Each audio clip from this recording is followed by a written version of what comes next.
real careful. I don't want to break the Lexan. Yeah.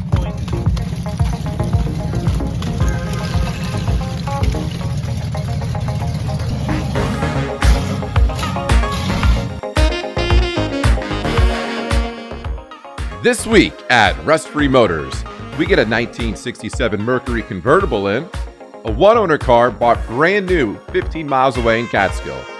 We finish up some work on the Outlaw 44 giveaway car, and we have an incredible meeting with the local planning board where one neighbor and her lawyer try to shut us down.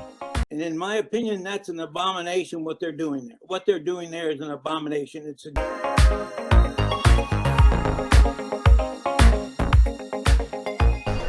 Convertible weather, fellas! Oh, yeah! Gotta put your hats on. Watch your knees. Watch your knees. The sun's out. The only guys I know that drive convertibles, and it's been negative. Lovely talking about safety convertibles. That's a pretty car. Great car, huh? Now that's the Canner, right? Canner Caliente. Caliente, right? Got it, buddy. Got it. And additional insulation for the Caliente as well as the Cyclone. Greater performance, greater endurance, more Comet per Comet, more punch, more runaway power. The features prove it. The benefits prove it. What's the news? Big new engine and transmission program. Big news in the 8. Goodbye 260 V8. A new optional Cyclone 289 with 2 barrels designed for regular fuel takes its place. Horsepower up from 164 to 200, a jump of 36 horses. And remember, 289 is the Daytona displacement, the engine design that had everybody wide-eyed with its great display of performance and endurance. Let's compare it to 64. From a standing start after 10 seconds, the Cyclone 289 with 2-barrel carburetor, 42 feet ahead of the 64, 260 cubic inch engine. The Mercury Caliente. Where'd you find that? It came to us. It was bought local in Catskill. The lady owned it her entire life. Drove into the shop one day, said, I'm done with it. You want to buy it? I gave her what I always tell you I do. Mm-hmm. There's 3 levels. Mm-hmm. What you could get for it on eBay, what you could get for it, like what I call marketplace price, and then what I'd pay for it. I gave her all those 3 prices. Awesome. Yep. What's under the hood? 289? Yeah. Yep. Right? It's a great car. And it's not like a car that was even really babied. It's got 93,000 on it. It was just And not that driven. popular. No. Just driven. There wasn't that many of them. It has one fender that's been repaired. You noticed it a little more in the sun because the color's a touch different. And she said, yeah, we got dinged on there, and she didn't have much choice. I had to repair it. I like the front end. It's cool. It's cool, right? It is a cool I like that car. grill. Yeah, it's a cool car. It's a great car. It's just How many clean. miles? That's gonna be 93,000. Okay, so it was driven. That's what I mean. And so Yeah. it's not it's not a survivor. It's just a car that was well taken care of and driven. I love It's all there.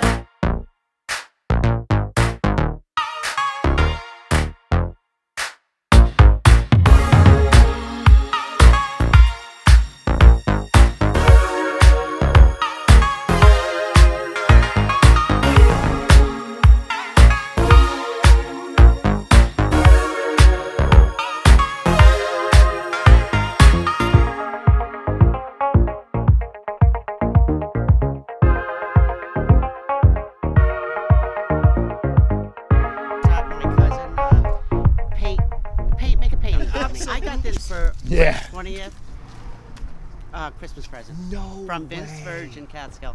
No Yep. way. I love it. And I'm one of those. I keep records of Oh everything my I did for this. gosh. That is you so know. amazing. I would love to tell you we keep it forever, but That's how you we make are best so business. But we're so happy to be the stewards of getting it to the right person. Well, Yeah. you know, I Tom, mean- That's how we felt. Yeah. I want- I appreciate it. so I have pictures of my kids in the car driving with little white hats on. Gosh, I love it. And then my grandchildren too. I was in the shower when he called. And I'm like, and it's See, this is real. This but is it's, how real deals it's different when a woman. I love it. You Hey. can't drive this car without those sunglasses. Hey, Jackie Onassis and I was probably the same age, you know. I can't give it the attention it deserves. Yeah. It's like kids. You gotta let them leave home. Yeah, You know? yeah. All right, so let's see. And look how clean I keep this. I used to wax this thing one panel at a time and have Dee sit in her little bucket on the lawn. Look, Ma.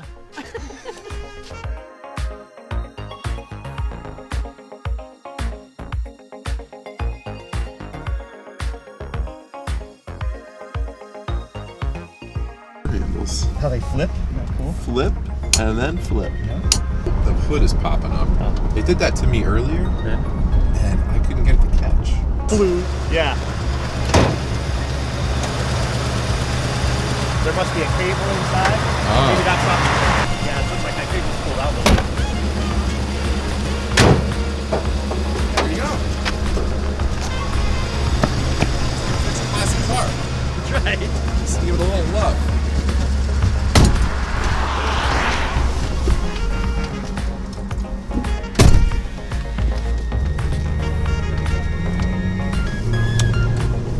What a nice car. Jeez, someone is going to get a great car.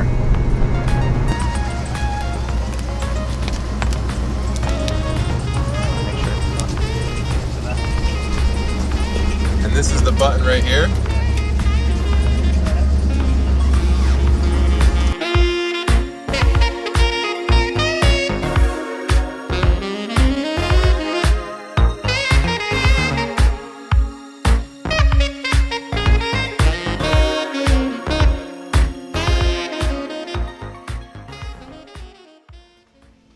Back in the shop, we button up some parts of the Outlaw 44 giveaway car.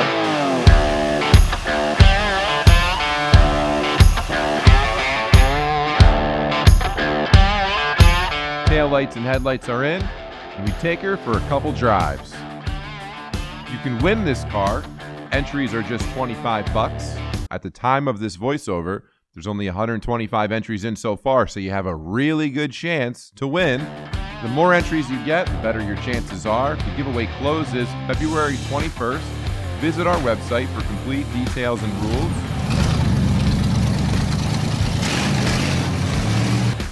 You can get a hoodie like this. Look how cool it is.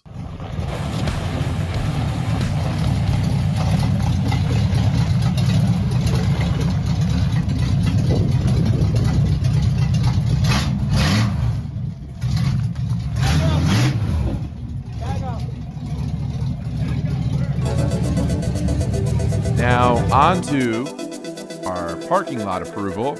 We have a parking lot just on the north side of our building where we keep some of our cars. I have it circled here in yellow. We have a neighbor that would like us to build a fence along this part of the property over here. We have agreed to do this. However, this neighbor now has gone out onto the internet and recruited help to put a stop to our business as a whole. She has made posts on sites like Nextdoor and has a hotshot lawyer sending us letters. We thought we were doing the right thing by agreeing to build the fence, but now she seems hell-bent on getting us shut down and calling us a junkyard. See, the thing is, we have older cars, like this 54 Oldsmobile convertible. This sat in a paper mill for 40 years, and we just acquired it to put it back on the road. Sure, it's not everyone's cup of tea, but it certainly is not going to go to the scrapyard. This is a great example because Brian got this car running and driving in a matter of hours, and over a couple of weeks, he has rebuilt the brake system, the soft top, the carburetor, fuel system, and put brand new white walls on it. Now it runs and drives as it should, and he is working on the interior. But yes, it has a unique patina. So I'll give you the cliff notes on what happened at the planning board meeting. Sue doesn't live near the shop, but her mother does. Her mother is actually very sweet, and she has offered to cook us food before. Whenever she sees us working outside, she's a really nice lady. But Sue thinks that our shop is decreasing the property value of the house that she is going to inherit one day. So that is why she originally asked us to build the fence, so she didn't need to see any of our older cars. So in the planning board meeting, you can log in. It's on WebEx. And Sue logs in actually from her lawyer's house. And then her lawyer starts basically saying that we're a junkyard. And he says it multiple times. And I'll let you listen. This is what happened at the planning board meeting. And in my opinion, that's an abomination what they're doing there. What they're doing there is an abomination. It's a junkyard. If you look at the Section 136 of the New York State General Municipal Law, of which I gave a copy, I furnished you with a copy. This is a junkyard per that definition. The point being that it's a junkyard, it qualifies as a junkyard under the General Municipal Law, and as a junkyard, It is not a permitted use in a general business district. Now, aside from that, I think it's an abomination, and they shouldn't get the special use. No, I mean, how many cars are you planning on putting in the lot? Would you like to cap it, Sue? How many would you No, like? I'm just or asking not a like? question. You Please can't don't even get see like it that. from your view because you had us build this giant fence. I mean, how are we going to know what's going on behind the You fence? could drive around the corner and see right in there the nice classic cars that will be available. Wait a minute. Now she wants to see what's going on there. I'm getting No, confused. no. I'm getting confused. Can I just make a quick comment? I just reached out to the building inspector and I Yes. just wanted to verify that you do not need to have a setback on a fence.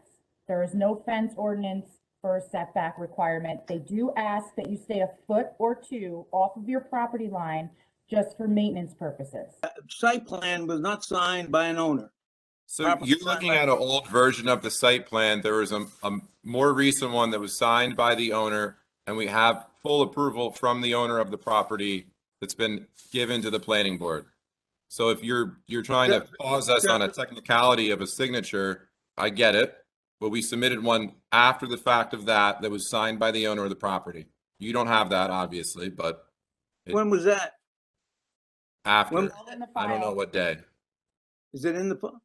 What's It's your in the goal file. with objecting to the signature on a document? When this thing first started, it was called a junkyard, and we read exactly what a junkyard was. That was cars without registrations, without, like I said, being torn apart, and we decided then this was not a junkyard. Long story short, we are not a junkyard. We are a restoration shop, and we will keep on working on getting our parking lot approved. If you want to support us, there's a support link on our website. We appreciate all the help we can get, and if you can hit like and subscribe below, that helps us. Check out the Mercury Caliente on eBay and buy some merch for entries into the stock car giveaway.